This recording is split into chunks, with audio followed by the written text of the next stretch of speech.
You're watching ESPN's Holiday Hoops presented by K Jewelers. We welcome you to the Toyota Chris Paul HBCU Classic presented by Walmart. Welcome inside here to Mohegan Sun Arena as Norfolk State out of the MEAC taking on Grambling State out of the SWAC. What's up, everybody? Welcome courtside alongside my guys, Dallin Cuff. I'm John Schriffen. All right, this is day 2, and of the 4 teams here at this Chris Paul Classic, it looked like Norfolk State might have been the most impressive, especially for that first 26 minutes yesterday. They come in with the highest expectations of program, maybe the most successful of the last 5 years. Grambling did go to the tournament last year, but Norfolk State, they really put their imprint on the game yesterday. They controlled it from tip to finish, and they lost 3 straight games, and Alabama State really never stood a chance. They came out with the intensity. Brian Moore was critical in getting them going in the right direction. Offensively, he was very sound and solid in his movements and what he was trying to do. Didn't go over and above and beyond, if you will. Took what the defense gave him. He's an elite scorer, great body control, really smart player. But he, along with Christian Ings and the other veterans, really helped them defensively set a tone. And Alabama State, a team that relies on making threes, could not make threes, could not play in transition. They imposed their will on this game. That game yesterday, they want to do the same thing against Grambling. The other side, Grambling did not play well yesterday. The Tigers came out a little flat. James Flippin was important as they played against Delaware State. Showed a lot of zone. Flippin sat in that zone, was able to occupy space. I think early on they need to get him the ball within the zone that Norfolk State's going to run to play inside out. Grambling State shot the ball terribly yesterday. Worst they've been all season. They need to get touches inside out and see him getting threes up. Norfolk State gets the ball first. Wearing the dark, is that black or is that dark green? I'll go dark green. Okay. Very, very dark green. Okay. Looks good. Looks clean. Grambling State, they got the cream color. And Christian Ings, the starting point guard for Norfolk State, wearing a different jersey today, wearing number 15 with no name on the back. Let's take a look at the starting 5 for Grambling State. There's the big fella, James Flippin. They're going to look for him inside. He's trying to establish himself. Ooh, and a reach-in foul is called. Our officials for this first game here on this second day of action, it's Kellen Milner, Tony Crisp, and Bruce Rothwell.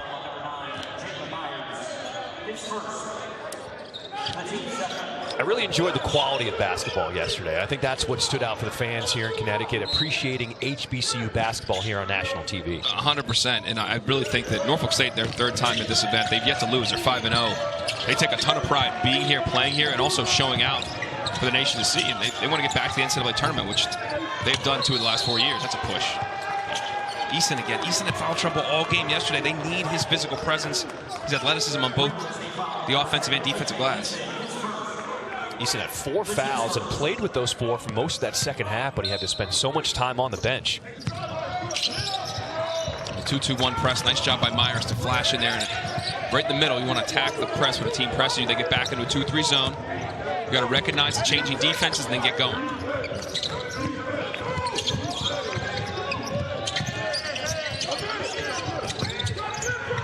Myers' elbow jumper off the mark, and on the rebound, we're going to stay here. But they called it on. I thought they got Eason. They put up 30. They got it on Flippin. Because Eason would have had a replay of what he had yesterday. 2 fouls from the first couple minutes. And nice job. Good flash by Myers to the high post against this 2-3 zone. That's a tough one. And actually, I think it was on Eason if it was a call. But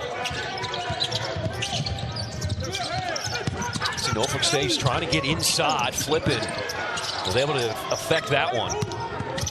Kuel Mading, his hook shot goes. Good patience off the offensive board. Many people around the country know Grambling State for their exceptional football team.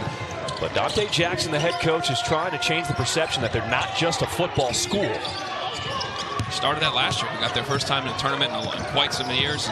And their number of key guys were on that tournament team last year. They really got it going. They were started 2-10, and they went up to win the SWAC. As there's more. We talked about before the game. Great body control. Put that shoulder into the defender and finish over him. But the Tigers are on the map, no doubt, and that's also what Norfolk State's excited about. They want to assert their dominance within HBCU basketball and be like, we know you were there last year. We still got you. Is a Grambling State team that lost 6 seniors from that team that went to the big dance last year. So the guys who are returning are playing in new roles, and they're having to step up here early in the season. A nice cut by Michael Stevenson to get Grambling State on the board. Excellent flash to bail out. Dozier was in some trouble there, but he flashed. Weak side defense lost sight of him. Able to get ball side. Played it. Against this 2-3 zone, you want to attack it, high post, middle of the free throw line area, drive the gaps. They like to screen the high post all the time. And Ings just made a bad decision there as he got into the defense. Caught in the air, and it's Eason on the floor. They're going to call a jump ball. Possession arrow goes to the Tigers. These are some of the little things. When you got a teammate in trouble, Eason's not the most comfortable there. Flash right in front of Darden's face. Darden's got to know that Mikal Stevens is one of the best scorers on their team. You got to know where he is on that weak side, step up and stop that cut. Didn't do it, cut right in front of his face late. It's been a tough start for Grambling State at 2-8 to start this season. But it's kind of expected when you lose so many seniors, you're going to have these growing pains in this early part of the season. Lose seniors, you play a murderer's row of a schedule. I mean, per Ken Palm, it's the 11th toughest schedule in the country they've played so far, with a lot of high major games where they're going to take some lumps, but hopefully take some learnings from them. These are the games they really want to win and show that they are the best team, not just here, but in HBCU basketball. That one just rolled off the rim. Newton couldn't get it to fall. We played 3 minutes here in Connecticut, our first of 2 games here today. Ings open. Oh, and the glass is open as well. How about the bank shot? And he still gave a little celebration. I don't know if you really should celebrate that, Christian, but it went in either way. Hey, a bucket's a bucket. That's true. Flippin's first post touch. They're going to double him. Good flash.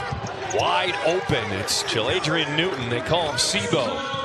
Good recognition by both Flippin and Newton. If you're going to get doubled, guys can cut off of that.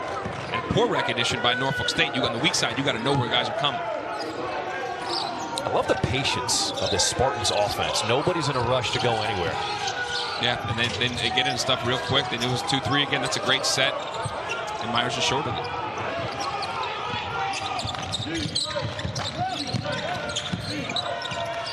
Stevenson, the junior from Fort Wayne, Indiana, gets away from the pressure. Try to find Flippin. Flippin now with the loose ball, gets it back, looking for help. And a whistle on here.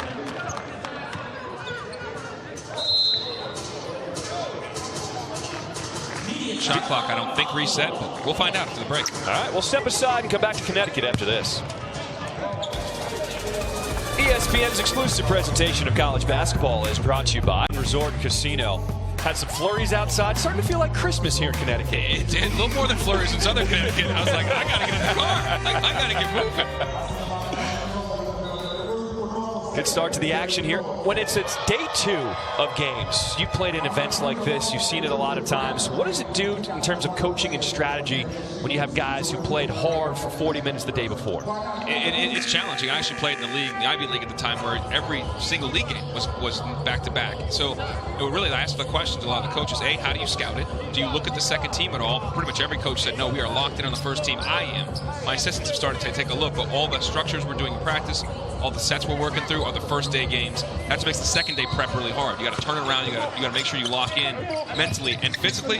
Yeah, it's taxing to say the least. So if you could get some guys some minutes, like Norfolk State had some time to go deeper in the bench because they won the game, that helps them. And they also played 3 hours. They finished 3 hours earlier, so a little bit more recovery time. They also got some young legs. There's no doubt about that. Here is Flippin with his back to the basket, feels the double team and turnover.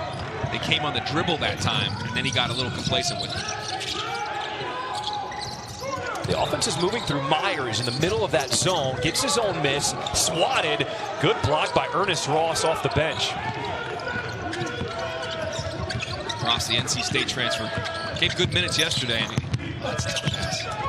Another one picked off. Brian Moore Jr. coming the other way. He's got numbers. This is Ings.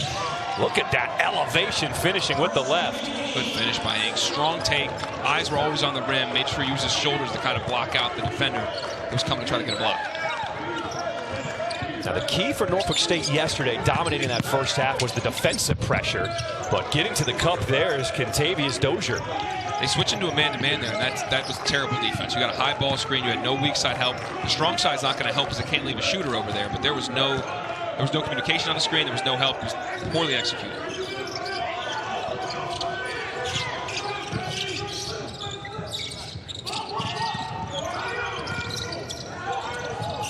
Mading rattles in the corner jumper. And Norfolk State with an 11-6 lead here early on. He's making that. You're in some real trouble, Mading. That is a big, skilled guy at 6'9", 220. Getting a little feathery baseline jumper. Dozier with some space. And a strong board by Moore Jr. Moore Jr. is the go-to guy, but he is making assists out there, looking like Chris Paul with that dime. No doubt about it.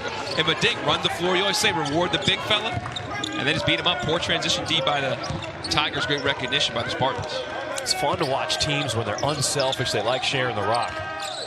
Norfolk State does that well. And they don't have a huge assist rate, but they look to share the ball. They want to get downhill. They want to get to the free throw line great in terms of their free throw rate and offensive rebounding rate. But they do share the ball and play for each other. Extra pass. This is Stevenson, and he knocks down the wing. Good ball movement from the Tigers.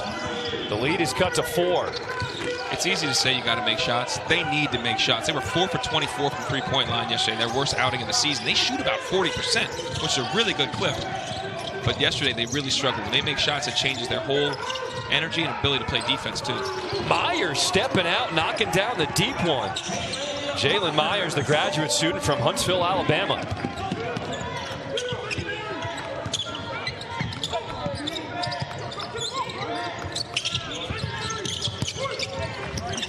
Game has a good flow to it early on. It does. I think both teams are doing a good job recognizing when the defense are different, what to take. Back to this like switching man to man. It's a tough finish by Ross.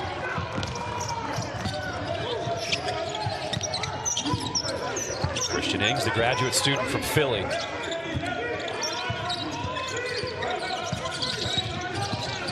Trying to probe, no look. Myers, he just hit one. Left that 3 short.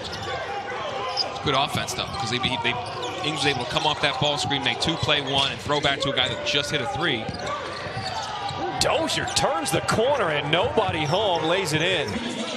Meding and Myers are mad at each other. The communication on this screening action, the ball screen, has been really poor on the ball and the help.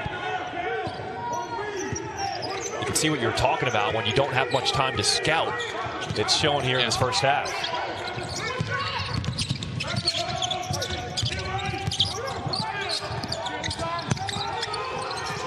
There's Meding on the block, working against Flippin. Gets to the free throw line. Ings rising up. And it looked like he took a shot when he went to the deck. Yeah, he's slow to get up. Strikes holding his abdomen area. We are in a break zone in terms of media timeout. He knows that. You got to gut through this possession. And you will get a break in a second. He'll be all right. Flippin spins away from the double. Goes reverse. And here's the whistle. Coming up after the break, we will have Chris Paul joining the broadcast. You don't want to miss it. 11 lead over Grambling State here early on alongside Dallin Cuff. I'm John Schriffen, and we are pleased to be joined by NBA superstar Chris Paul on the broadcast. Chris, thank you so much. Not just giving us your time, but the effort you do to showcase and highlight these HBCU teams. Why is this event so special for you? Man, first and foremost, it's so special to give these kids a platform. I grew up right in Winston-Salem, North Carolina, in the backyard of a bunch of different HBCUs, and a lot of times they don't get the access to these venues or these stages to play on ESPN, and it's just great to see them showcased and highlighted. So thank you guys too for being there. I know we're both honored to be here and have the chance to call these games and talk to these coaches and players. But Chris, how has the event developed over the years? Take us into how it has been able to grow over the last couple of years. Man, it's been really cool to see it grow. Obviously, it's been in Vegas. We used to do 2, be Vegas, be there, Mohegan Sun. We did it in Phoenix one year, which was really cool because I got a chance to go because obviously I'm in season.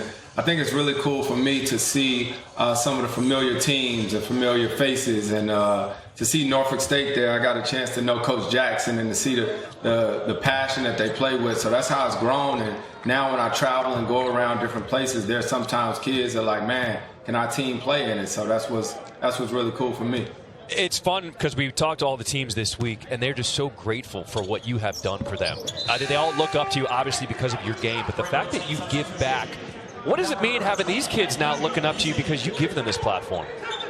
Yeah, first and foremost, it's not about me at all. I think as I got older, I started to get a lot more educated on HBCUs and the importance of them.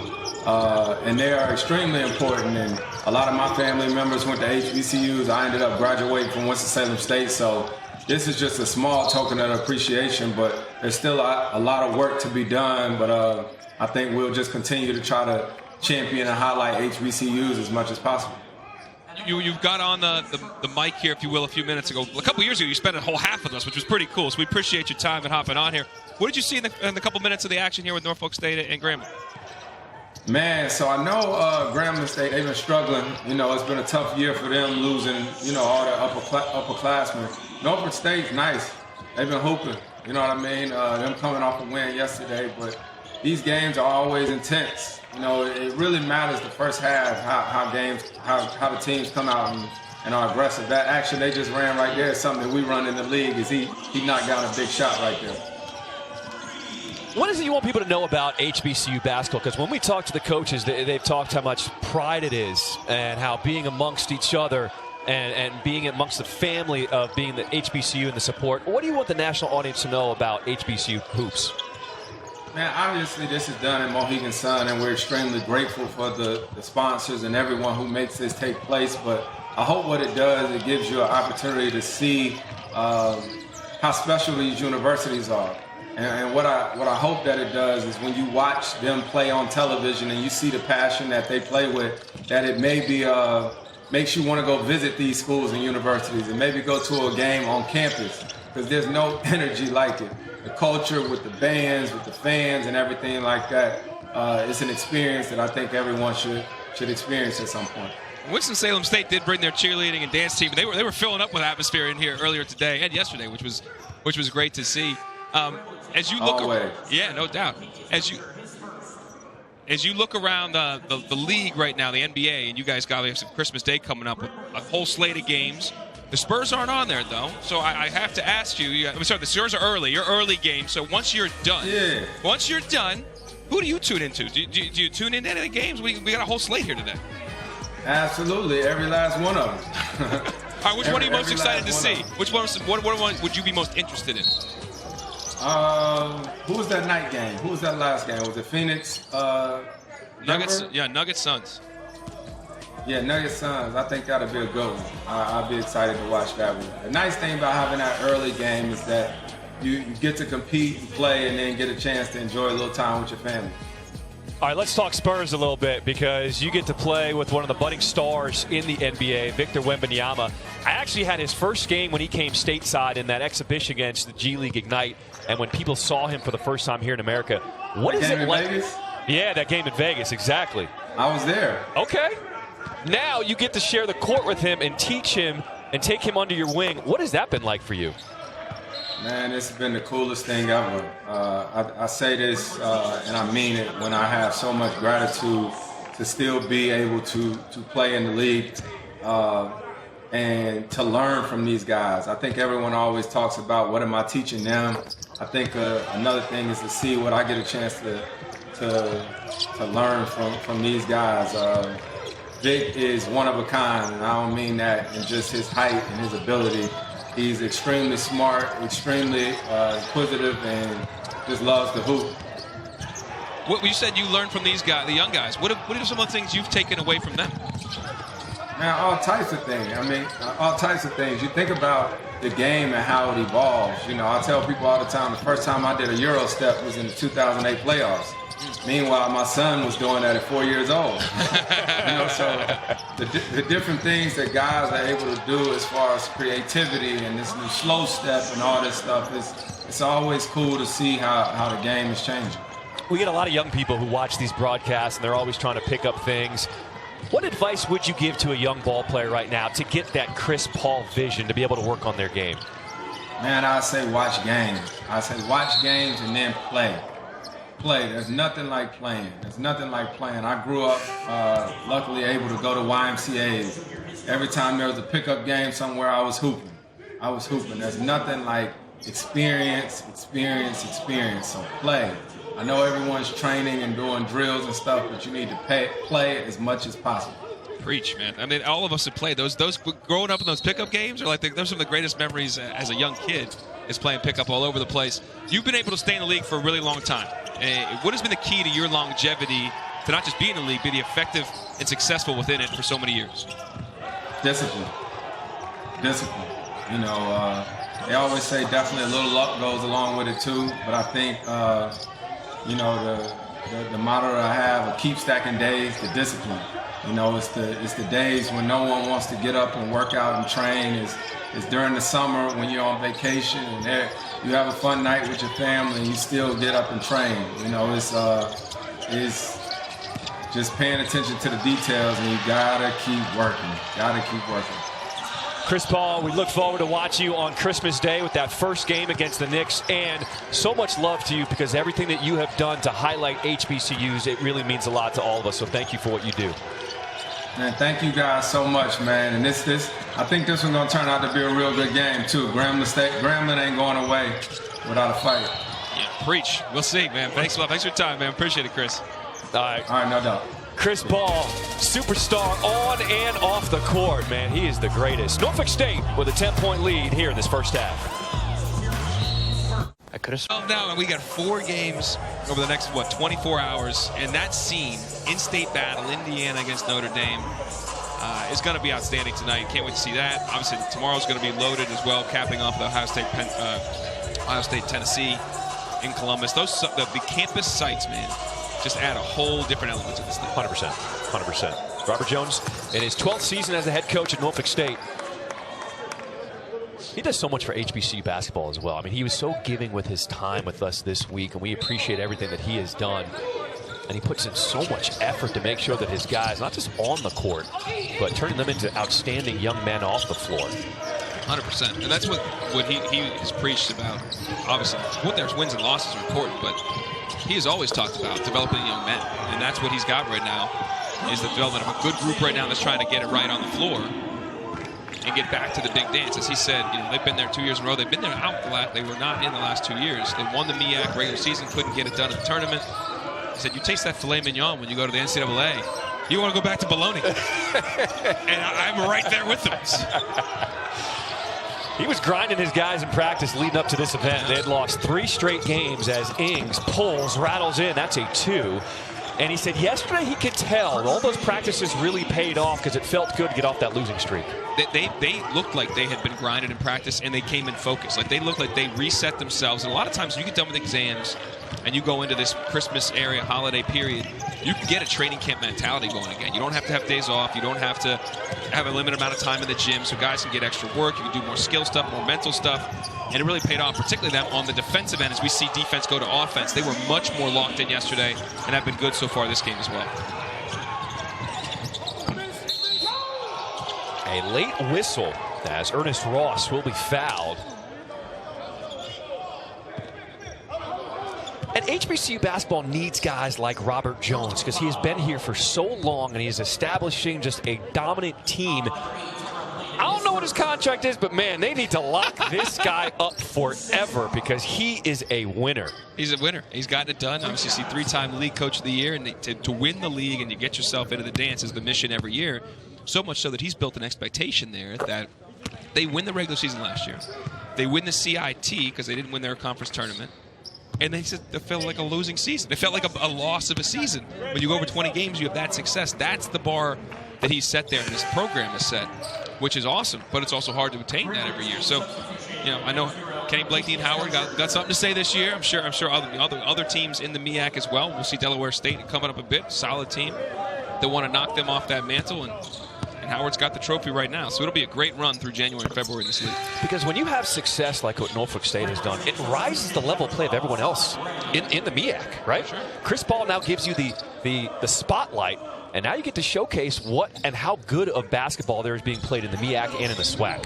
And Norfolk State has taken that to heart because they're 5-0 in this event now, looking to be 6-0. So they've taken that platform with pride.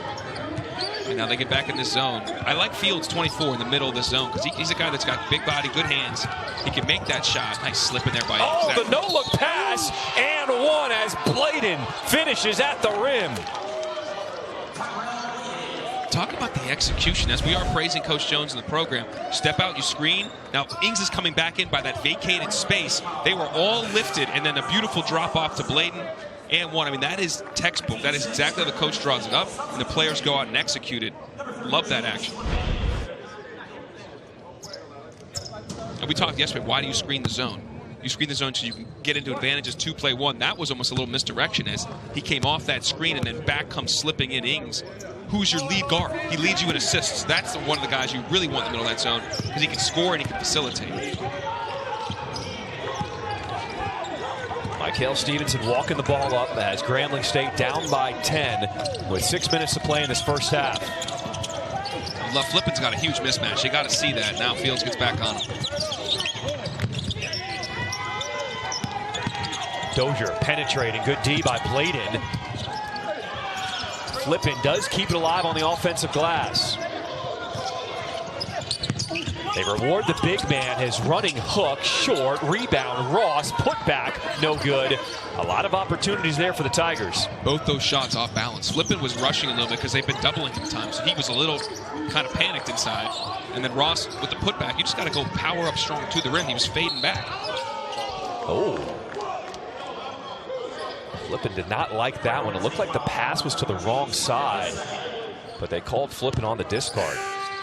That's his second, though, too. I don't think they've given him enough touches, especially when they were doubling him early. You got to be confident you play out of that double. He was there. He did that early when he got the ball and they doubled off the catch because you have to waste your dribble. You're kind of assessing things. When they did it off the bounce, he turned it over. And since then, he hasn't got a lot of touches in the interior. I still think you can play through him, but with 2 fouls, now he's heading to the pocket. So Bladen, the graduate student from Coatesville, Pennsylvania, front end of a 101. And he makes it. We'll have a men's basketball matinee tripleheader for you tomorrow on ESPN. Syracuse and Maryland, they start us off at noon Eastern from the Barclays Center. Then, number 25 Clemson hosts Wake Forest. And we cap the afternoon with what should be the matchup of the day. 16th ranked Purdue and 2nd ranked Auburn. It all goes down in Birmingham on ESPN. I mean, could there be more sports on tomorrow? I mean, it is a loaded day. And as my brother said, my brother Derek's going to his in-laws. They're not going to like his performance because he's going to be pretty much locked up on the couch all day. You've got the CFP games, you got our games going on with college basketball. As a Steeler fan, you got a Steelers-Chiefs game. You got a lot going on. Well, here's the thing. If you don't like your in-laws, at least you got plenty of distractions. I'm not saying he does. I'll plead the fifth. I'm not saying he does it. I'm just saying. I'm pleading it for him.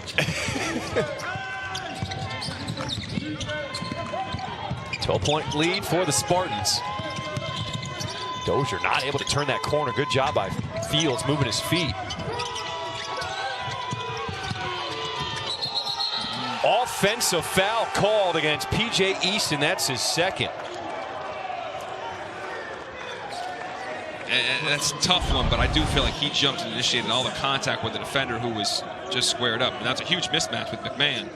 It's tough because he didn't really discard with his arm, but he went in hard with his shoulder. He can't turn and go straight up. It's when he went into the defender who's got his legal guarding position. So they stopped play because they were trying to get subs off the floor. And they were at the board before the ball went in play. So both big men for the Tigers with 2 fouls.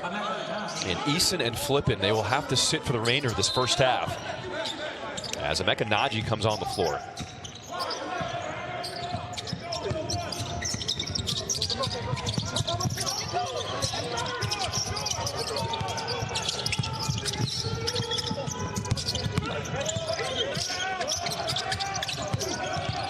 Good D by Grambling State, moving their feet. Fields Jr. gets his own miss, gathers himself, blocked from behind by Ross. Third opportunity. Off the bench, McMahon. How active has Fields Jr. been?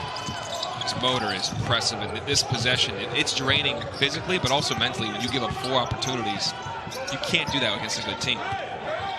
He will set the high ball screen here. Kick out, McMahon.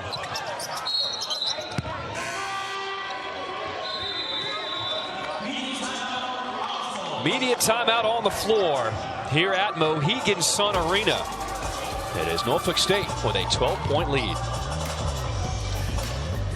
ESPN's exclusive presentation of coming up on the Kay Jewelers halftime report. We will preview some big-time college basketball coming up this weekend. Purdue Auburn, Wake Forest Clemson, and UCLA North Carolina going down this weekend.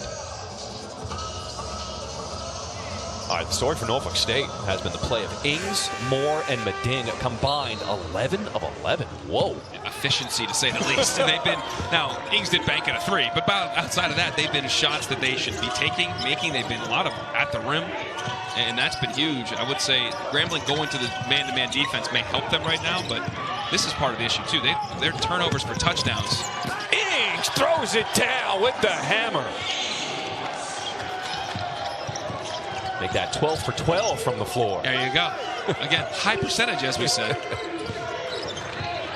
But those are critical baskets out of immediate timeout. You say to your guys, all right, can we get it under 10 as we go into break and regroup? Right away, just you careless with the ball. It gets ripped right out of your hands, go the other way. Extra pass, good touch. This is Sebo knocking down the 3. And that's what Newton does, man. He came into this event 61% from the three-point line. 75% of his shots are from threes. He'd made over 20 now. His feet are set. That was really good ball movement and the right guy shooting at the right time. Grambling State doing a nice job fighting through screens, trying to keep this game close. Push off, Moore Jr. He got away with that one. That was really good defense by Stevenson. I thought that arm was extended. You could give that call for sure.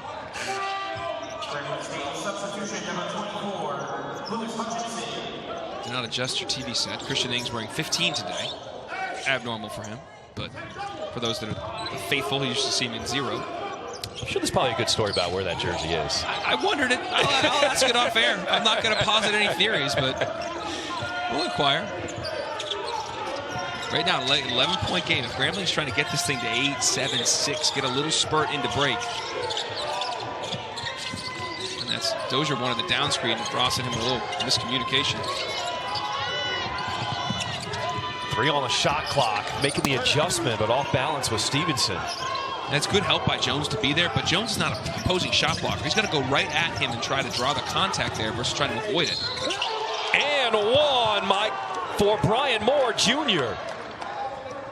He's not commonly dominating the offensive glass for the guard, but right time, right place. I believe it was a deflected 3, but then Dozier behind him gets fouled. Good finish by Moore. Grad student, 6'2". Perfect from the field today. Oh, sorry, not anymore. It's 4 for 5.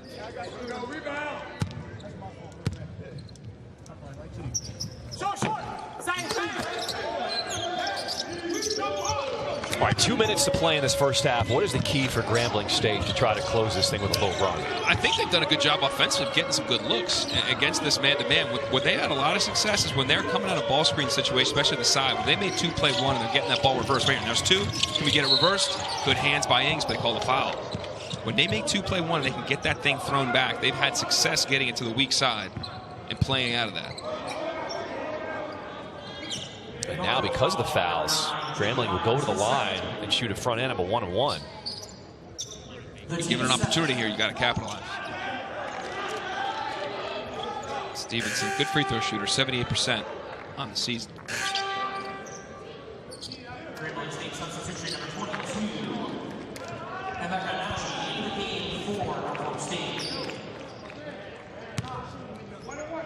Jermaine Kamara will check in for the first time for Norfolk State.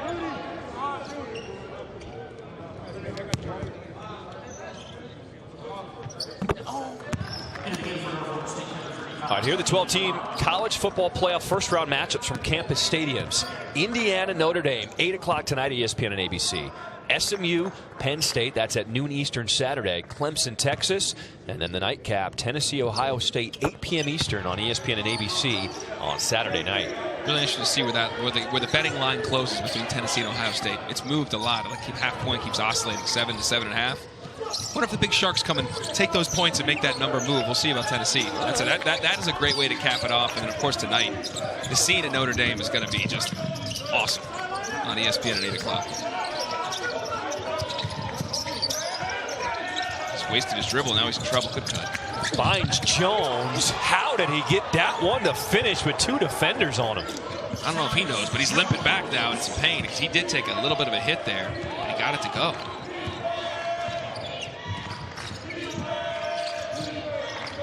Those are the type of breakdowns the Tigers can't happen defensively. Like Kamara picked up his dribble 20 feet from the hoop. You got to know where your guys are. Ball you man. Stevenson cut through the D. How did he get that one over Meding? Nice finish with the left. Meding's got a wingspan over 7 feet. That's a heck of a finish. Under a minute to play here in this first half. Our first game of 2 on the second day of action here in this Chris Paul HBCU Classic.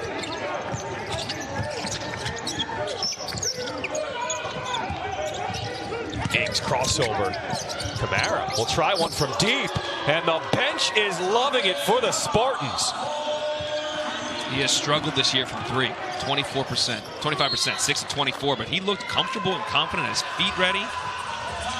And the bench does love it. They're tapping him up. Timeout on the floor. We'll be back after this.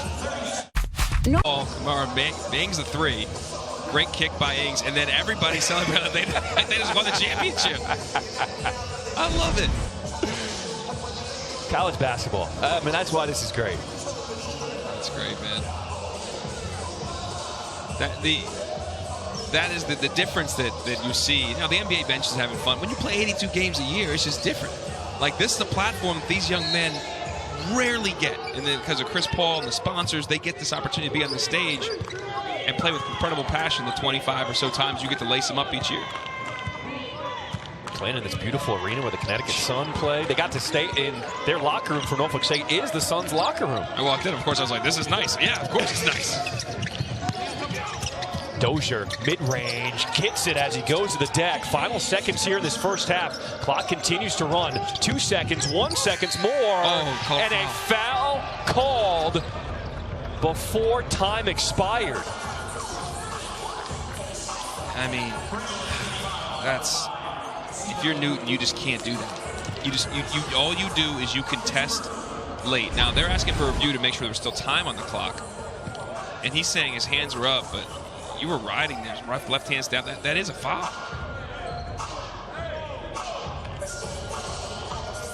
It's tough. That was a savvy play by Moore Jr. because he felt the contact. Yeah. But for Newton, there's no reason. You don't need to step into his body. If anything, you just contest late. If he makes a half court running to his left hand as a right-handed player, you know, kudos. But let's see if the clock was. There's the contact. And it's Kellen Milner's hand. When his hand goes up.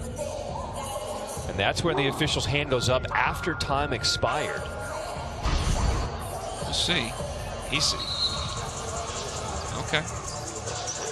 Now, is it going to be a shooting foul or is it a foul on the floor? That's the other question. It's a good question. I do not know.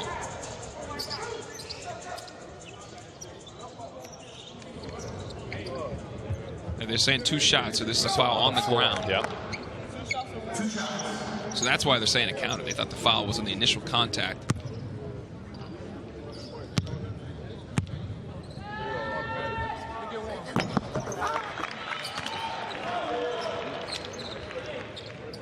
I mean, not just stealing points, you steal momentum going into the break. You had Kamara hit a big 3. You have this situation now where you get 2 points. 0.3 seconds left for the Tigers. And they won't even get a shot off.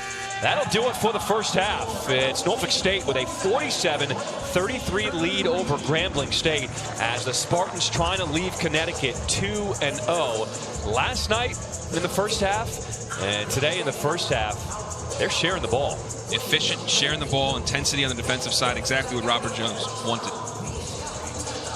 All right, we will step aside, go to break here in Connecticut at this Chris Paul HBCU Classic as Grambling will regroup in the locker room. Watching ESPN's Holiday Hoops presented by Kay Jewelers. Welcome back to the Toyota Chris Paul HBCU Classic presented by Walmart. We are here at Mohegan Sun Arena where Norfolk State, an impressive first half. They lead at the break 47-33 over Grambling State. What's up, everybody? Alongside my guys, Dallin Cuff, I'm John Trippin. kind of what we saw yesterday from Norfolk State. What impressed you that first half? Yeah, real dominant first 20 minutes. And if you're going to beat any good team, John, you got to take away the top 2 guys, or at least the first guy on the scouting report. Grambling hasn't been able to do either one of those things. Brian Moore and Christian Ings have been absolutely outstanding. They've been efficient, 10 for 11 from the field. They've combined for 24 points. And their lead guards are really kind of imposing themselves offensively, but also on the defensive side of things as well, helping them set the tone throughout the course of this half. Now, Christian Ings doesn't have his normal jersey, but he still looked like what he could do on the floor. He was going to work. He was outstanding. I mean, he's taking what defense gives him, whether it was changing defenses in terms of they went zone or they went man. They're working off the pick and roll. He's operating the high post of the zone. Part of the problem, too, with Grambling, some of the turnovers have been turnovers for touchdowns. The efficiency of this game is just perfectly what Robert Jones wants. They're getting anything they want against any defense. On the defensive side, on the Tigers defense, on the defensive side of the ball for them, they're very comfortable. And they've changed up defense a little bit, too, and they've kept Grambling State off their heels. I mean, Brian Moore, at times, you can't have the best player, the leading scorer, have open looks like that. You have to be aware, antennas up, and knowing where he is at all times. Even some of this, just the happenstance, he's under the hoop, gets a rare offensive rebound on and one. It's that kind of day for Norfolk State. Now, Norfolk State had a big lead at the half yesterday. But Coach Robert Jones said, we only played 26 minutes. He said, you can't feel sorry for the other team. When they played Baylor, he said, they didn't feel sorry for us. So his message to his guys, I want to see a complete 40 minutes today. You're right. So let's reset this, guys. It's 0-0. First and foremost, you're playing a Grambling State team that went to the tournament last year. So these guys are hungry. They lost yesterday. You know they're going to give you their best shot in the second 20. We're trying to build into our MEAC season and really get things going after a 3-game losing streak we broke yesterday. Assert yourselves, 0-0, play a solid 20 minutes. And for Grambling State, it's about executing and playing for each other, flipping, stepping out and shooting a 3. I want him on the block getting touches. When he settles for that 3, that is what the Spartans want. Oh, spin move, Moore Jr. And he will draw the foul. Circle button. Wow. And just in transition, good job feeling the defender, spinning off them, getting himself to the line. And Easton again, foul trouble for this. That is the other key. Both big men for Grambling had to sit on the bench with 2 fouls. P.J. Easton and James Flippin. And Easton yesterday the same thing. He hardly could play. So now he's got a 3. You're going to leave him in potentially right now because he gives you length, some shot blocking, rebounding, and he can make a play on the offensive end as well. I think about the last 5-10 minutes of the game yesterday for Grambling when Easton was on the floor with 4 fouls. He was effective. He was making things happen as he stays on the floor and sets that high screen. Got to be careful not to move. This is when they've had good action. They've come off a high ball screen in the middle of the floor or the side. 2-play-1 and playing out of that. Good job by Flippin to read the double. Now get it moving. Newton went behind the defense. Newton's got to stay in that corner so you can throw one more to your best shooter. Shot clock's at 3 for Stevenson. Gets into the paint, and he gets the foul plus the bucket. Mikael Stevenson. Great use of his body here. Showing no fear. With the shot clock winding down, didn't panic.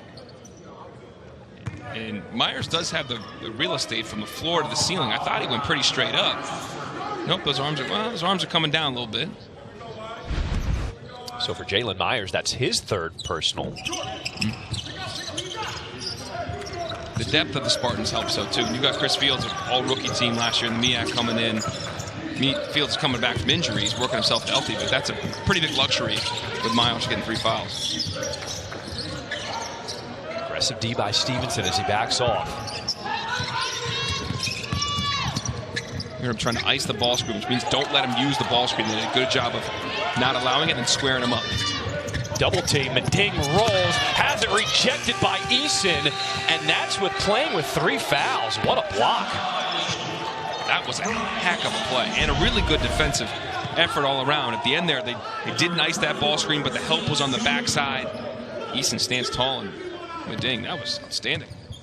And you're right, with 3 fouls, you are taking a risk, but you're making a play. I like it. We're here at the casino. Head coach Dante Jackson rolling the dice. Double down. Always. Ace. Always an ace. Split aces all the time. Double down. 11. Flipping off the window. That's where you want him to be. It's where his zone is. Good job, good hands in the offensive rebound, but I do think the possession before, even getting him touches on the post, can generate offense. If they're going to double him, it allows you to create advantage situations on the weak side, or even we saw him cutting in the first half. Fields Jr. missing everything. He is just getting back to action. He broke his jaw this season, was out for 6 weeks. As we take a look at Dante Jackson, who's in his 8th season as the head coach at Grambling State. That's a weird injury. As Coach said, it's kind of a freak injury. Have a broken jaw, and that really affects all the stuff you can do. I mean, what you can, your nutrition, your ability to work out and recover. So he's getting the body just right again. Nice drop off. What a block. A ding from the backside. Did not hit the rim, so the shot clock continues to run. It's at 13.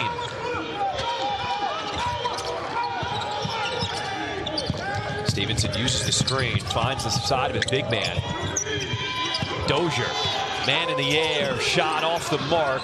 Eason trying to keep it alive, but he stepped out of bounds. It's a really good ball fake by Dozier, but they do need more out of him. And you look at we talked about the top of the halftime there. When you're trying to beat a good team, you got to take away guys top of the scouting report. Well, Moore and Ings are doing their thing.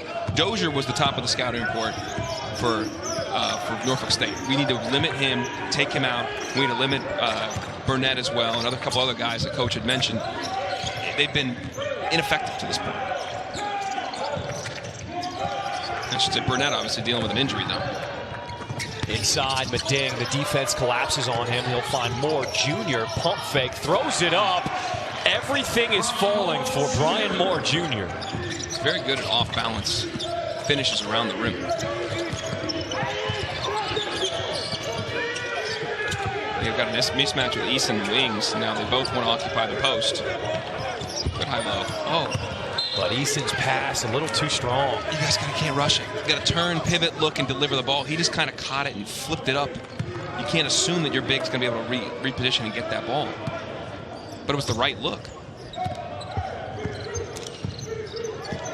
7th turnover by the Tigers here tonight.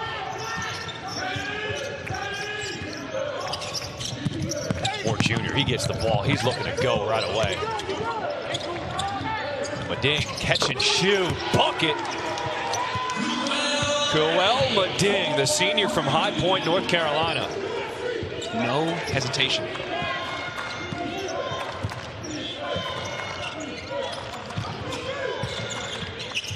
We played 4 minutes here in the second half. And Ings takes it away from Flippin. Dump off, Fields Jr. running the floor.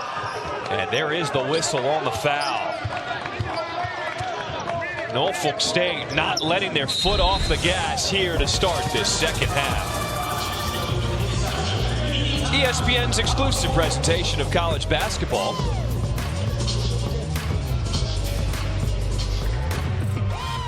ESPN's exclusive presentation of college. Toyota senior analyst Andrew George is presenting a $50,000 donation to these coaches to help supply and support their winning teams. And this is why this event is so special, because when you get Chris Paul involved and you put his name attached to something like this, he can get the star power and the other brands to come and support. And HBCUs need funding, right? 100%. Everyone's talking about how college basketball, college athletics is becoming transactional, NIL. Coaches need money to keep these programs alive. And congratulations, thank you from Toyota and Chris Paul for being a part of this incredible event. Yeah, well said, John. I mean, HBCUs in particular have been ridiculously underfunded for years, and also funding not just from state and local governments and different things that may have not been on par with predominantly one institutions. So this is a long game of catch-up, if you will, but with Chris Paul's involvement, Toyota, I mentioned other sponsors, Walmart is involved. Yep. Helps give some money into these programs to help continue to build what these coaches are trying to do. HBCUs are so important, too, because they're so supportive. I went to Howard for a couple semesters, and when you get on campus and around other black people, and they encourage you to do big things and follow your dreams, a nice finish there by Kentavious Dozier. That's what makes HBCUs so special. Yeah. Well said. There's a connection between not the universities itself, but all these different schools with a healthy competition. That's why this event matters so much on the floor, too, to these coaches. There's what their teams can do. Bodies on the deck. And a jump ball called. It'll be Grambling State ball. Love to see the fight. Tigers are still hustling out there. They are. And it's a matter of efficiency right now. And offensively, they've been, at times, just the inconsistency is a problem. And when they can get stops, they can play ahead of the defense from Norfolk State. That would help them a lot to play with a little bit more flow. And you do need guys like Dozier's got to continue to step up and be able to score for them 0-0 and White. Kick by Stevenson. Newton drives into a double, kicks it back out. This is Dozier wide open. Wow, Eason was getting boxed out, still had the offensive board, and that allowed Ross to get fouled to go to the line. It's a big play by Eason to keep that play alive. We talked about this yesterday. You don't ever want to, we're objective. We're not rooting for anybody over here. But when a possession's like that, where you have multiple guys give up good shots to get a great shot, Dozier wide open, he can't get it to go. But in the second effort, the hustle by Eason to maintain possession, drop it down to Ross. You want guys to be rewarded for making the right play.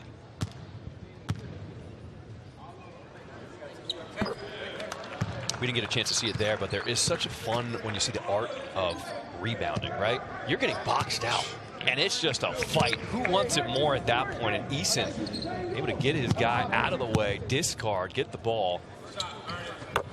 And now Ross makes them both at the free throw line. I didn't really enjoy rebounding drills. Those were one was called the Spartan drill, named after Michigan State. We used to do was basically ended up in blood every single time. It's just melee, but it's all hard. It ain't for the faint of heart. And now that helps Grambling. That is not a great shot. One pass shot from Darden allows him to get a rebound, flow into some offense potentially. Easton's got deep post position. Yeah, it's a foul. There you go. Good job. I mean, these are the minutes that Eason provides when he stays on the floor, picks up the foul called against Fields. And like Coach Jackson's doing, rolling the dice. He's got 3, but he said, hey, man, you got to stay in the game. And he's been physical still. He's just been smart. They need him on the floor.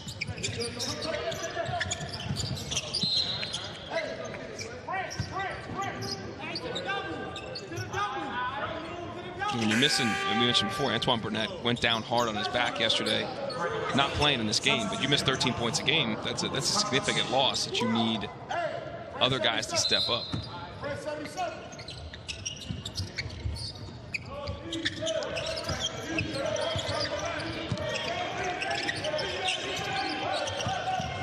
Stevenson decides to go the other way, doesn't use the screen. Eason tips it, but it's Fields Jr. at the board. 5-on-4 outlet for Norfolk State. And Jelani Darden will get to the line.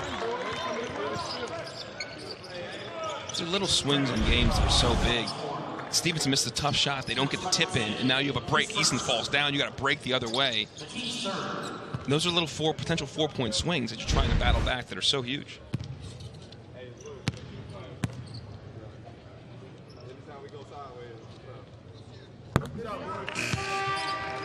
We'll have a men's basketball matinee triple header for you tomorrow on ESPN. We got Syracuse and Maryland starting us off at noon Eastern from the Barclays Center. At number 25, Clemson hosts Wake Forest. And we cap the afternoon what should be the matchup of the day. 16th ranked Purdue and 2nd ranked Auburn in Birmingham. It's going to be a great Saturday of college hoops. The Maryland team's pretty solid too. Yeah. They've got some good young players in that squad. And it was good news for Janai Broom. Yeah. The medicals came back, does not need surgery. So that's a good sign for Auburn. Huge. I mean, he's the National Player of the Year frontrunner right now. The question is, will he play on Saturday? Right. We'll find out. I'm sure they'll kind of keep that to the best, if you will. But Eason inside, missing at the rim. Auburn says already such a stacked resume. You're not looking at that game as we need to win this for what happens in March and seeding. It is what it is. The question is, if he can go, you want to keep it rolling. You want to keep your team playing well. You want to win games, and we'll see if he can.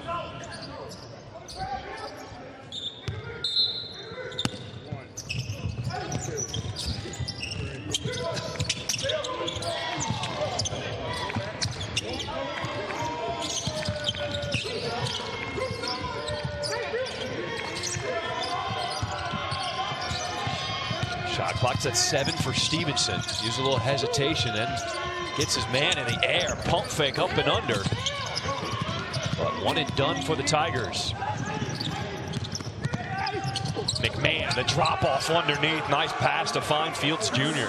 Consecutive possessions, just transition right off the miss.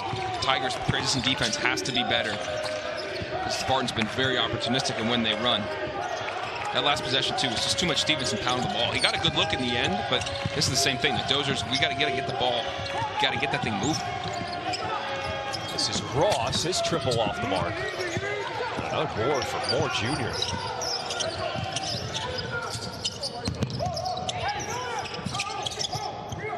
Moore's done a little everything. 14 points, 7 rebounds, 4 assists right now. Having a really good game.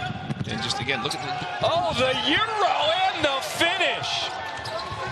In control at all times, not sped up.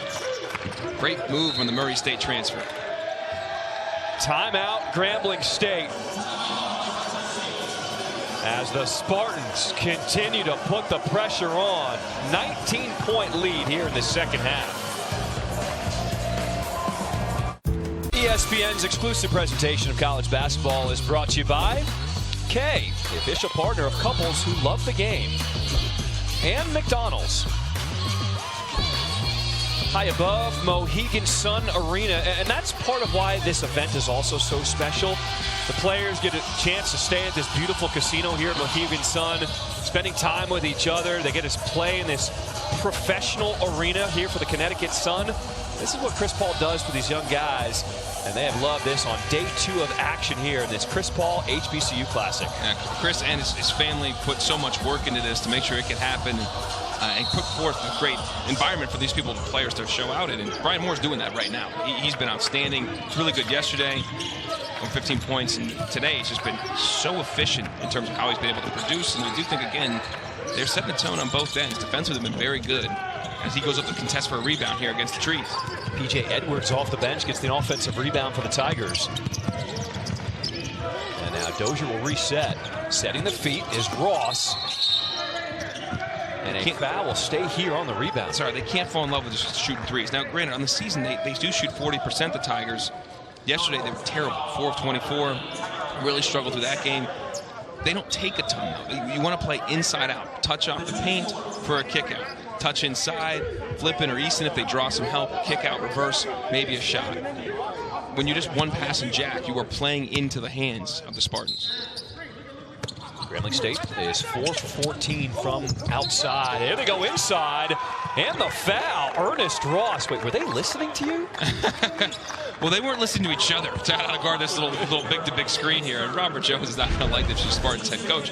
This is simple lack of communication. Hey, nobody's on Ross, so good recognition. Just turn, let me screen Darden here, and you're just going to be able to lay it right up. Or Bladen, it was just too easy. Oh, so they're not calling it.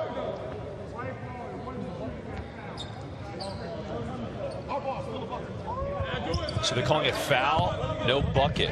Really? Okay. Okay. So in the corner, 3 goes for Hutchinson. And another whistle. This is unreal. So that bucket counted. Okay. They called it, then he made it, and they had the foul underneath. We have the same scenario again. A foul once the ball is in the air. So that basket can go, and then the possession maintained. So we're at a 5-point possession. It could be 7 or 8. Okay, so they counted the previous bucket. Now this 3. That's a 5-point possession, and they're looking for more. They called it on Bladen in the interior there. That's as Solomon Ray was kind of fighting with him. And Bladen's trying to explain it right now to Robert Jones. But what a possession this could be. Unbelievable. Same set. They screen in. They get it to Ross. And a foul on the inside. Norfolk State is racking up fouls right now, as that one's called against Meding. And now that's going to put them to the line. This can change the complexion of this game now. That the Tigers are now in the bonus with 12 minutes to go. Let's take a look here. Again, the same set, screening in. Nobody's stepping in and communicating. And they call it on Meding. You see him in the middle of the paint there as he tries to step around. Not a lot there, but he was draped all over. Yeah, it's true. Whenever you are swim moving over that guy's arm, they're usually have to break contact and go around or under the arm. Whoa, Ray, not the best free throw shooter though. So the lead down to 14 as we approach 12 minutes to play in the second half.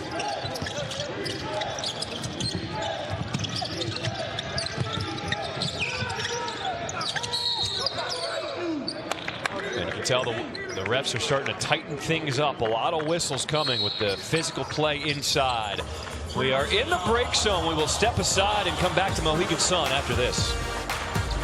'Twas the nights before Christmas, despite... Welcome back to the Chris Ball HBCU Classic alongside Dallin Cuff. I'm John Schriffen. Thanks for joining us here. Game 1 of 2 for Norfolk State. Some big news today dropping about Michael Vick. It is official.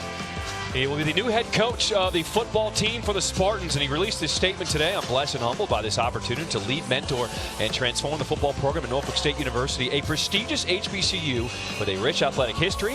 Norfolk State University provides a tremendous environment for students to reach their full potential on the field, and just as importantly, in the classroom. This is a game changer, Dallin. You got to assume it can be. We've seen it work with other places. Obviously, most. Recently, Deion going to Colorado, and Mike Vick having a chance now to come and coach at Norfolk State. And it does help, too, when you have this successful basketball program right next to you that people all have begun to recognize as great athletics, let's say, carrying the banner for their athletics program on a really broad national stage. Now you have a chance for Mike Vick to come in there with the success he's had, his obvious fame, and guys want to come and be around and learn from him. And also, you talk about leading in the classroom as a person. That man went through a transformation over the last 20 years off the field, all the experience he's had, and then on the field, the things he can teach these young people. I think it's pretty astronomical. And that you're selling that message, you're selling a high-level education, and you're selling winning and winning pedigree. Can't wait to see what they do. And when the football program and the basketball program are doing well, they help each other. It goes hand in hand. Recruits come on campus, they go to a basketball game with their football player, or basketball players come in, they go to watch a football game. It just helps each other when all the teams are successful.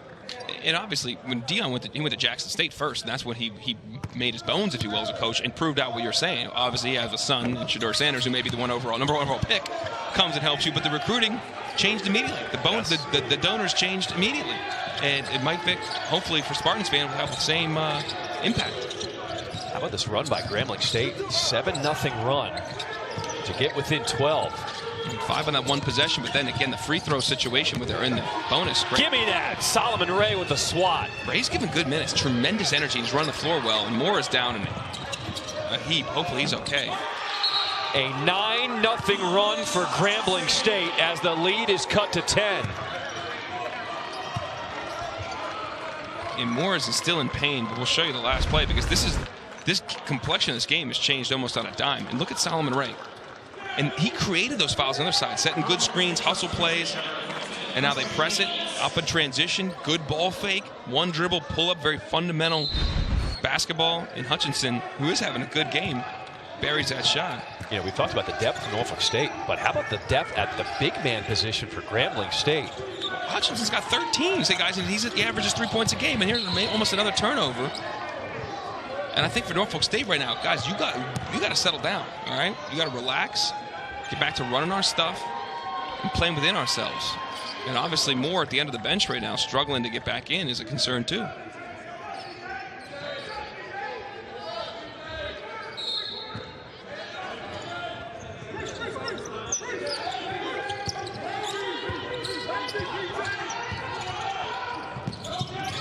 How far they're running their offense now. Grambling's energy is really good. Ooh, good back cut. Yeah. Nice pass inside. Meding finds McMahon. Beautiful double back cut. Ings went first. It wasn't there. The second one was there. It was there so long that Meding delayed and still got it there. This has been the unit on the floor for Grambling State to get him back in this game. Dozier, baseline, has it pinned. No, they're going to call a goaltend on Meding. Count the bucket. He rejected that ball screen. You saw Ray coming up, so that vacated space, he took it. Yep, good call by the officials. Ball hit the glass on its way down.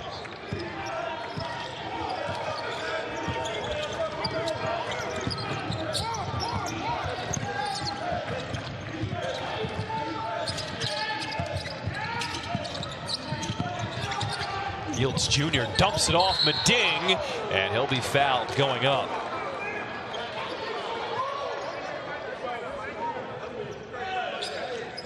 Good job by Fields Jr.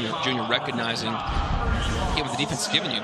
Ross kind of helped off. He thought he was going to fake that handoff, so that opened up a lane. He drives, good dish. And okay, Meding capitalized on the line.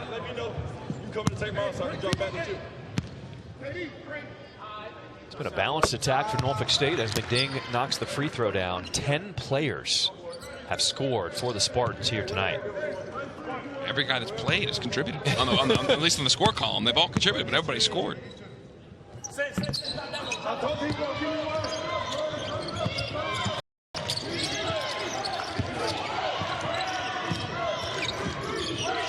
I like this call. Let's change defenses. They were in a little bit of a rhythm. Actually, take that back. They're going to stay in that man. They started to set up. I thought they were going to go zone, but shot clock winding down. It's at 5 for Dozier. Crossover, puts on the brakes, pull-up jumper. Oh, that was nasty.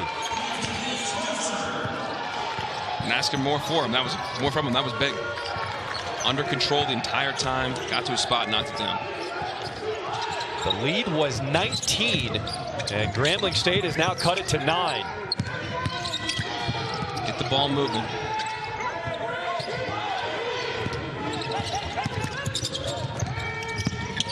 McMahon, one dribble, had it blocked. Hutchinson coming over with the D. Hutchinson's having an outstanding game right now. Just impacted the game on both sides. The redshirt sophomore from Upper Marlboro, transfer from Charleston Southern. A 13-3 run. There goes Hutchinson. His runner is good, and the bench for the Tigers erupts.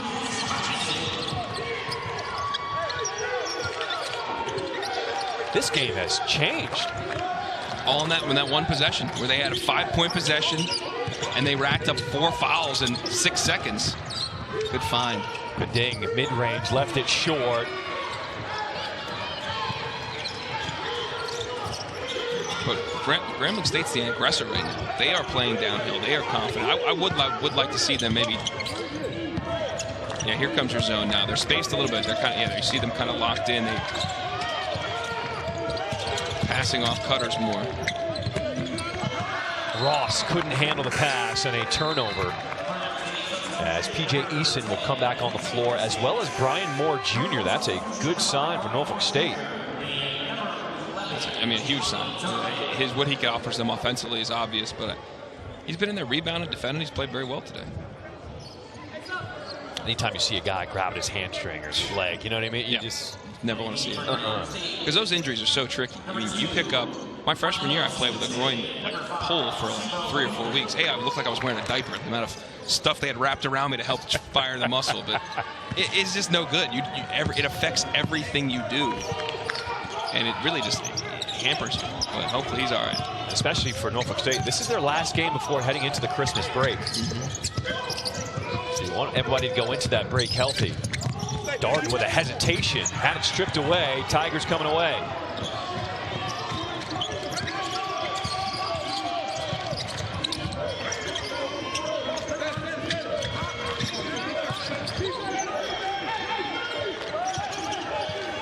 Under 8 minutes to play in the second half. Eason with 2 on him.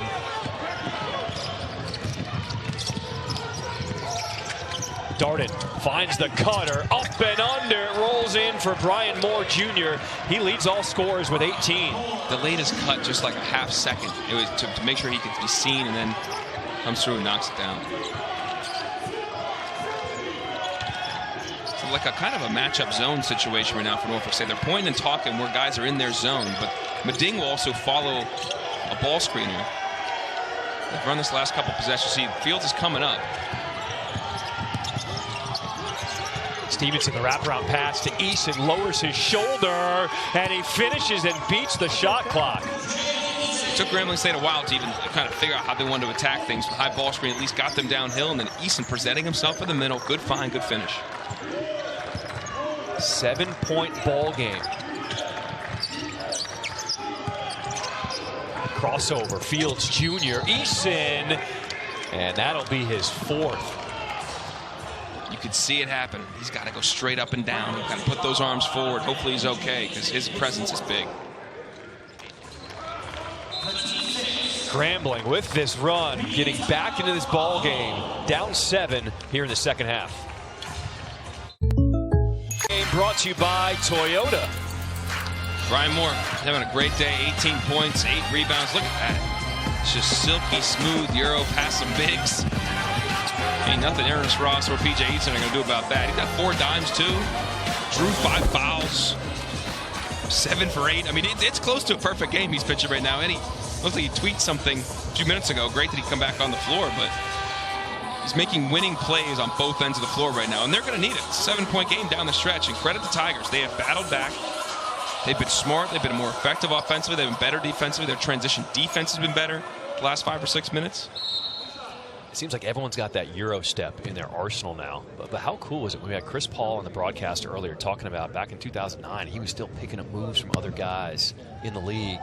Well, it's funny because Chris is 2 years younger than me, basically. So it's in that same age range. Euro didn't exist when he was coming up or I was coming up. I mean, the first guy I remember seeing do that was Ginobili. And it looked like a walk, and it had this interesting look to it. And we call it a Euro, but obviously he's Argentinian. But I digress. It's that move has revolutionized how guys go to the basket as guards. Yeah. And it's just fascinating because now you're right. Everybody, you got to have it. It has to be a staple in your game to be a good finisher on the rim, and it didn't even exist 15 years ago. At least in our common American context of basketball. Correct. 8-point ball game. Inside, and Ernest Ross is fouled going up. Good job by Ross, but that's Stevenson. That was a heck of a ball. Now, part of the reason that got there is poor ball pressure. You can throw an overhead bullet pass from about 25 feet out to the rim.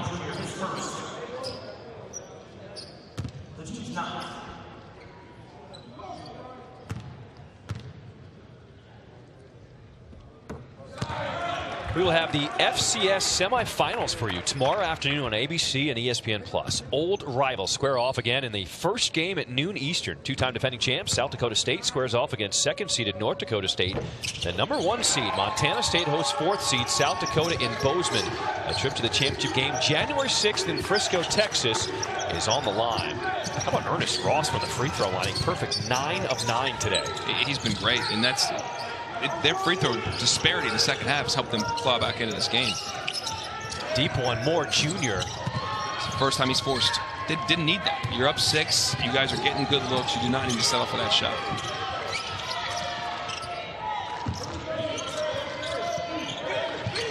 Largest lead was 19. Grambling State could cut it to 1 possession here. Back in the traditional man-to-man now. Shot clock's at 4. Stevenson's got to go. Wraparound pass. He finds Ross, his runner. Oh, he banks it home, and he takes a shot as he's down on the floor.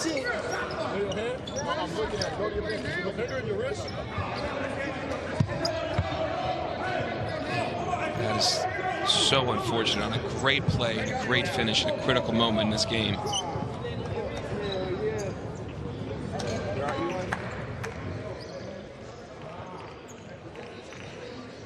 He went down to the deck hard, and he is grabbing his right hand wrist area. We're able to pick him up by pulling on that wrist or on that hand, so that's a good thing. But I mean, shot clock winding down, they're going to double check. Yeah, that's out of his hand easy. And yeah, how he landed and then the arm extended. That is a tough shot. His minutes and the transfer NC State has been huge in this game. Like, we were just talking about Brian Moore. Can he go back in? They're taping him up. Hopefully he's good to go and can have the same level of impact. He's made a number of hustle plays. He's finishing shots. The free throw line, obviously, and that was a huge one.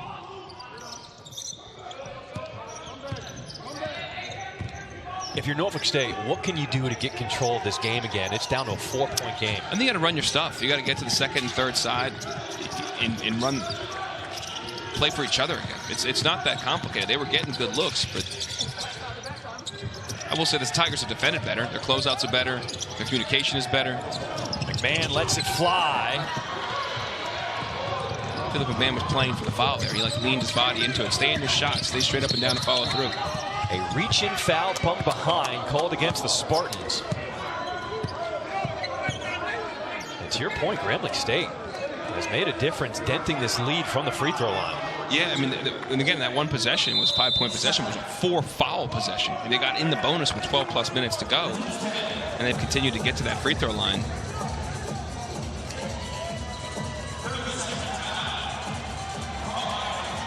Their defense has been huge, too, because it's allowed them to play a little bit ahead of the defense and in transition. They've got the Spartans on their heels a little bit more. And right now, the Spartans are not defending well enough. They're getting a lot of paint touches off the pounce, off the pass. I mean, it seemed like this game was over until that 5-point possession happened 30 seconds after this, and that changed the whole game when they were down 19. Sometimes when you're a team like Grambling State, in a position that they're in, 2-8 on the season, a game like this can completely turn your whole season around. You ain't lying, got man. New guys coming off the bench. It was that second unit that brought them back in the game, and now guys are starting to learn some roles. And they're playing confidently and playing for each other. Hutchinson's been outstanding in this game, and they're doing without Antoine Burnett, one of their leading scorers, out injured right now. And they've done it together on the offensive end and defensively. They've just been way better, and I do think the Spartans have been complicit in their own demise. Some shot selection issues. Defensively, they've not been locked in, and that was the problem for the Spartans in their 3-game losing streak. They were allowing teams to get where they want when they wanted. I really think they should play a more of the traditional zone we saw yesterday that was really impactful in terms of slowing down Alabama State, confusing them, making them burn more time off the shot clock, because right now, Tigers are in a rhythm as they make 2 free throws. We have a 2-point ball game with under 5 minutes to play in the second half as Grambling 15 of 17 from the free throw line. We did talk to the legend, Chris Paul. Of course, this is his event in the first half. He said Grambling's not going away. He did. So he knew something.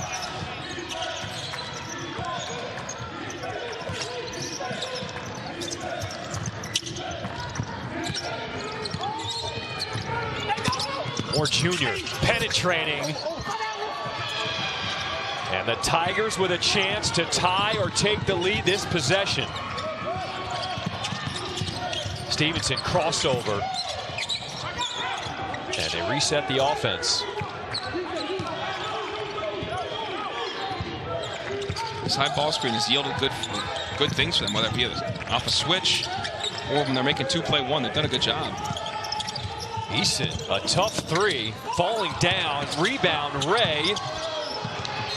But he tried to dump it off and a turnover. Ray's given such energy to this team on both ends, offensively and defensively. Big blocks, big rebounds, deflections.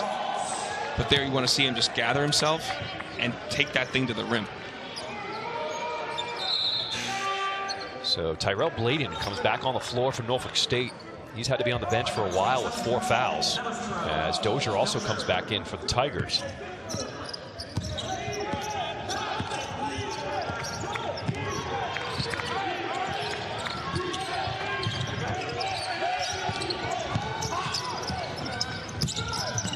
Backdoor cut. And a deflection out of bounds. We are in the break zone. Media timeout on the floor. What a ball game. What a comeback by Grambling State. Can they complete it? Coming back after this.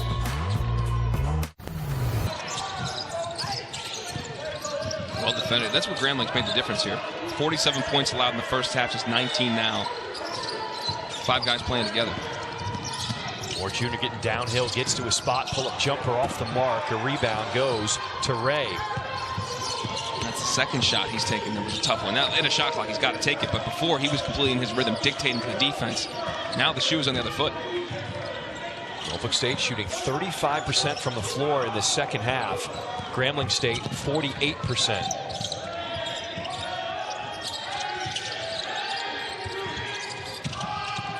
Shot clock at 4. Dozier, step back 3. That was real tough. It didn't hit the rim. And the shot clock reset, so the officials say no bucket, shot clock violation. Now Dante Carter, the official, because the sound didn't go off, he's saying it didn't matter. The clock should have expired. I don't know if that's going to be accurate here. Was there time? Yeah, there's still time. Oh, yeah. Oh, wow. That's a big call. Because there was time. It's a clear catch.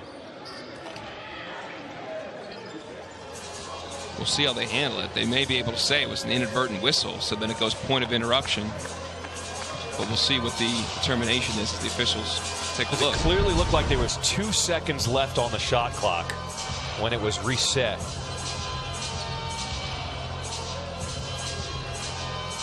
And it's a timing error, so you can review anything. It did look like it might have hit the rim there. I thought it shook a little bit, right? If we see that replay one more time, it does look like the basket shakes when the ball came off.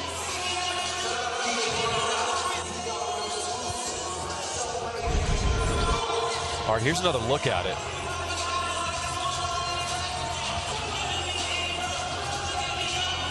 Yeah, that might have hit the rim. Yeah, so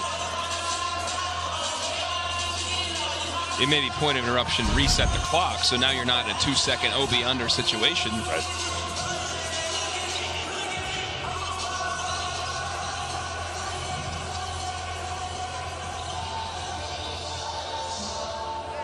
Now the unfortunate part is that was a layup taken off the board, basically. We would have had a tie ball game. We had a tie ball game there.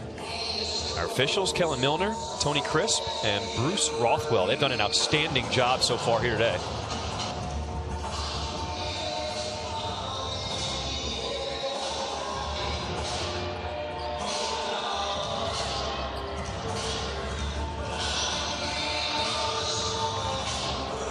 I apologize, Dante Carter, part of the officiating crew with Kellen Milner and Bruce Rothwell.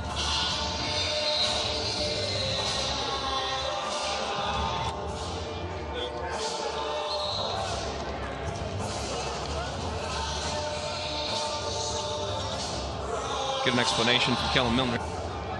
So 3:05 to play here in the second half. The shot clock will be reset to 19. With Grambling State down by 2.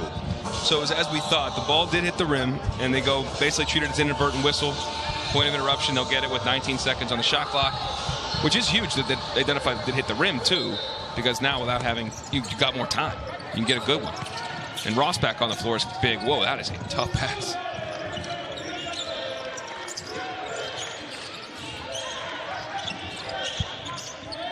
Dozier directing traffic with the shot clock at 7. Doesn't use the screen. Swooping through the lane. Oh my goodness, Ernest Ross. His wrist taped up and it still falls. Heavily bandaged with that right hand and still gets it to go.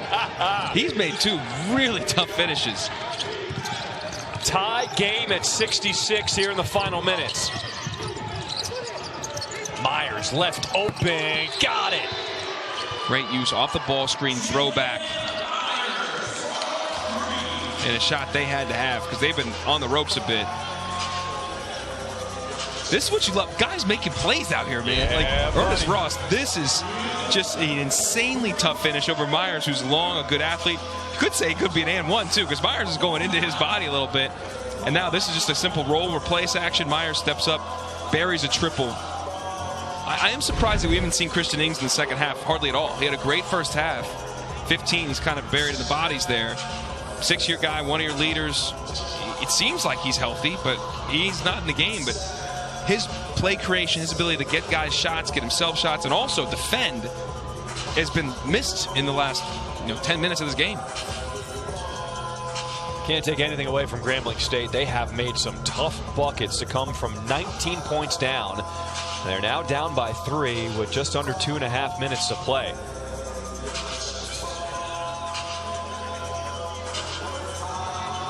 And now coming the other way, a lot of guys are making plays out of space when they've had the ball for Grambling.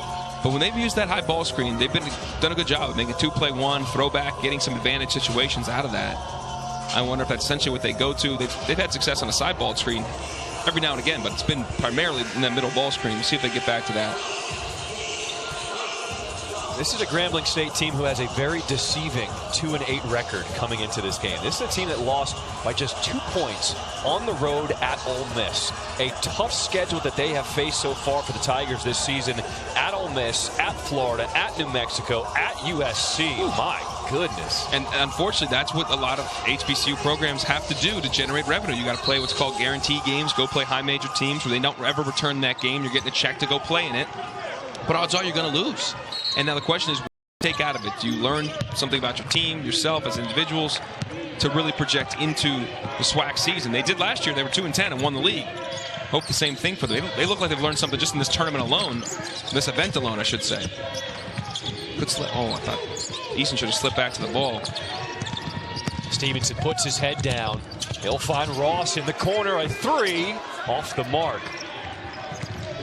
2 minutes to play in this second half.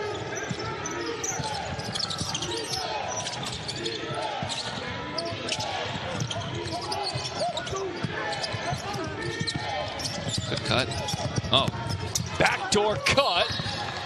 And a foul is called as Jelani Darden will get to the line. Let's see who that was on with Easton in the area with 4 fouls. They've gotten this double backdoor twice in critical moments.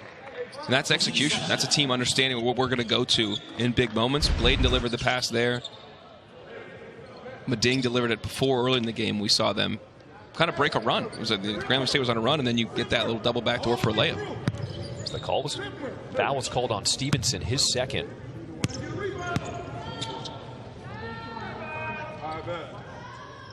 Yes, sir. Came in shooting 12 of 15 from the free throw line, 80% on the year.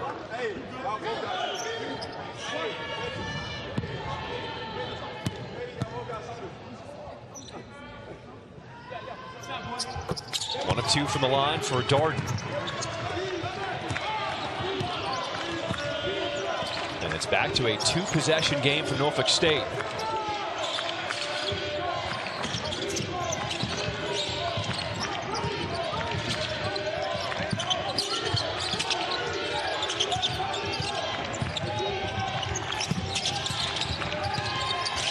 Dozier trying to make something happen. 2 guys on him, walling up, and he finishes with the contact as Bladen came over.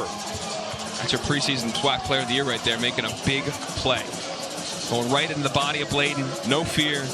And because Bladen didn't leave his feet, he runs the risk of calling for a block there. When you wall up like this, you have to leave your feet in the restricted area. He did not. And that would have been his 5th. And I think he got bailed out there because Dozier finished through him. Regardless. We said it in the half, you got to have guys step up to the top of the scouting report. Dozier was struggling first half. Yeah. 4 points, didn't really have to get it going. He's taking some bad shots. He's got 14 now. He's been effective. He's taken some big shots and also had a couple good assists. He has hit every 2 he has taken from the floor. 0 for 5 from deep, but he's got 14 points. And Grambling State down by just 2. He looked like a guy that knew that on the last possession. He could have settled for a 3 there, but he went inside out with his strong hand, his left hand, got downhill, finished the rim. Feels like we're going to get a good finish here. It sure seems like it. This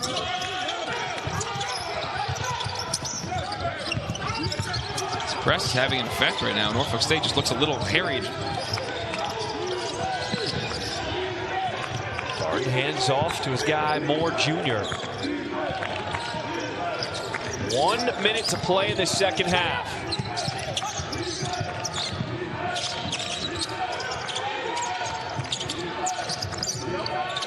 Darden wanted a touch inside and said it's going to be more. Shot clock winding down at 1. Step back blocked. Dozier with the defensive play. Man, their defensive, it's like watching a different team.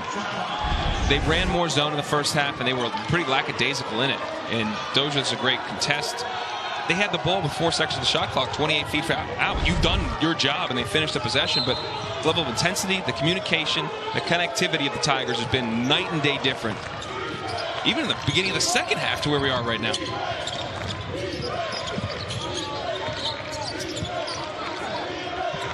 Dozier has been the man down the stretch for Grambling State. Here he goes to work. Oh, got his man jumping every way. Kick out, 3 ball.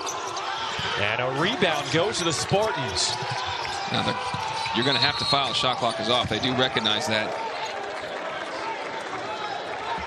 And this is what I love about what Dozier just did there. And we said before, you want to see guys rewarded for making the right play. That was the right play. I mean, he had more on a yo-yo. Yanks him here, does it again. Could flip this up, but he has a kick for the lead. if your shooter, the best shooter on your team, makes that shot. That's the right play, and unfortunately Newton didn't make it. But now McMahon goes to the free throw line, and now he's got to step up here. McMahon, an 87% free throw shooter. Here's the front end of a 1-and-1.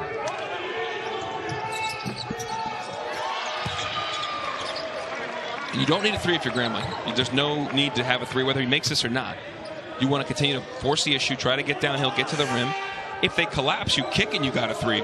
That's great. You're taking that. But the refs have had a quick whistle. You want to put the onus on them and put the pressure on the defense to make a play at the rim. Here's the big one. And he makes them both. So the lead is back up to 4.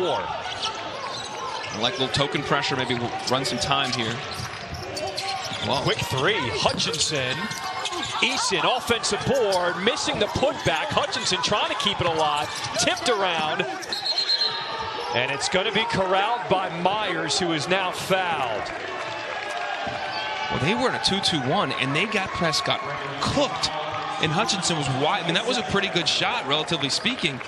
And then Eason missed in the point blank when he's been so good. I mean, look at this. It's just too easy. Now, good contest by Blade. Now, I do think Easton maybe got away with a push off in the back there, but sometimes I guess ball don't lie. Missed the layup. Well, this is the best free throw shooter on the team for Norfolk State. Myers at 96%. This is the guy you want on the line.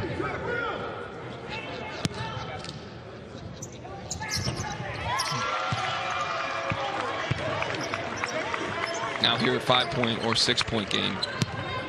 You're going to need a three. You got to get this thing, especially if it's 6. You're going to push the ball up here, try to get a good look. Into a quick timeout to set your pressure. Norfolk State has never trailed in this game. 6-point game. Stevenson rising up, off the mark. Eason offensive rebound. He gets the jam, but just 1.5 seconds remaining. We've seen crazier thing happen. So now you're going to get your pressure set here. You got to sell out. You got to try to get a steal right off the inbounds. 3 and foul. No matter what, if you're Norfolk State, your job is to get the ball in bounds. Essentially curl up, take your foul. You have the possession. You want that clock to run. You can get the ball. That's the only problem you have.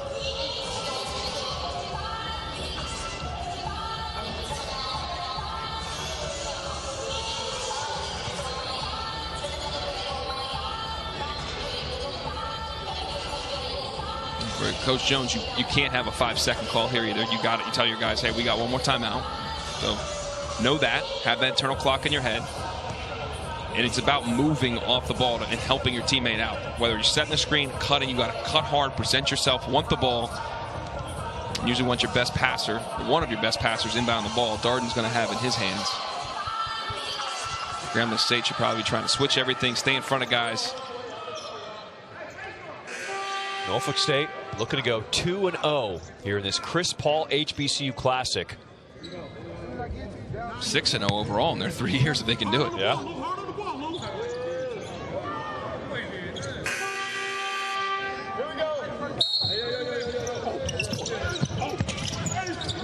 Norfolk State's got to get it in. And there is a foul. And that should just about do it. It was close, but they got it. All right, it is now time for tonight's Player of the Game, brought to you by Walmart. And it is Mr. Brian Moore Jr. with 18 points, looking for more at the line. Double-double, too. 18 points, 10 rebounds for a 6'2 guard. He was in there fighting with the big boys, 4 dimes to go with it. And particularly in that first half, really set the tempo for how Norfolk State played throughout the course of the game on both ends of the floor. Take nothing away from Grambling State. They were down 19 points in the second half. You don't want any moral victories, but Coach Jackson's going to look at his guys and be like, you see now what we can be. That last 12 minutes, that can be us. And some guys that have been on the bench, guess what? They just earned themselves some serious minutes moving forward in the SWAC play. It's a final. Norfolk State goes 2-0 here at Mohegan Sun with a 76-70 win over Grambling State. They came in on a 3-game losing skid, and this is what you want to do heading into the holiday break.